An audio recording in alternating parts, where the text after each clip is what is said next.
Some of the Congress scowled when the president said that, but it remains to be asked, are there lessons from Venezuela that we should pay attention to? Mark Penn thinks there are. He was a pollster for President Clinton. He joins us tonight. Mark, thanks for coming on tonight. So what can the United States learn from what has happened to Venezuela? Well, if you go back a little bit in history, Venezuela had a vibrant democracy with two parties. I actually worked for two presidents bringing polling to them. And the presidency went back and forth, the Adecos, the Copianos, but neither party really delivered for the people. So they decided to try socialism.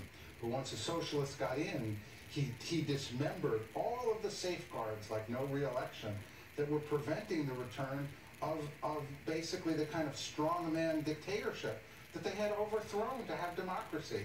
And then the economy went downhill, and then there were medicine, food shortages, and now there's a huge humanitarian crisis involving 30 million people right here in our hemisphere, and I think the administration's policy is just and right.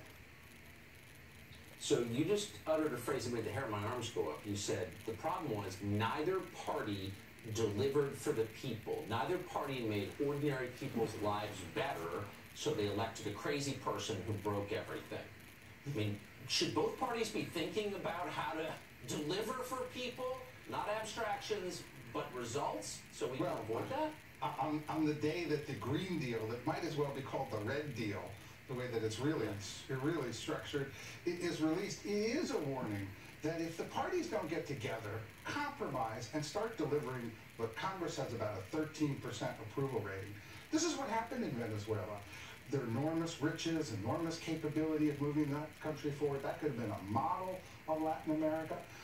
But instead, both failed. They made a bad choice. And once you make that bad choice, once you get someone in here who doesn't really believe in democracy, who believes in socialism instead, they get rid of the institutions like free press, or like the idea of re-election, like a Supreme Court with real judges.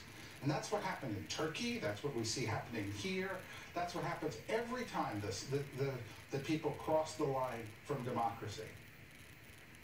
I mean, once you elect someone and give him control over the army and the national police, once all the guns are in the hands of one person, like, what can you do to stop a dictatorship at that point? Well, look, right now, I think we have a really good chance of returning Venezuela to the people of Venezuela and breaking this, which has gone on since 2002, now that I think Colombia and Brazil and the other countries in Europe is actually supporting us. So I hope we get Venezuela back to the Venezuelans. It is a just and fair cause, and we take the lesson that democracy is fragile, no matter how strong you think it is. And I used to go to rallies where 1 million people would show up. They would have universal voting, that it is fragile if we don't serve the needs of the people, and both parties want to listen to that. I couldn't agree more vehemently. Mark Penn, thank you very much for that. Thank you. Well, it was 10 years ago that the federal government, you and me and everyone else, bailed out General Motors. And in return,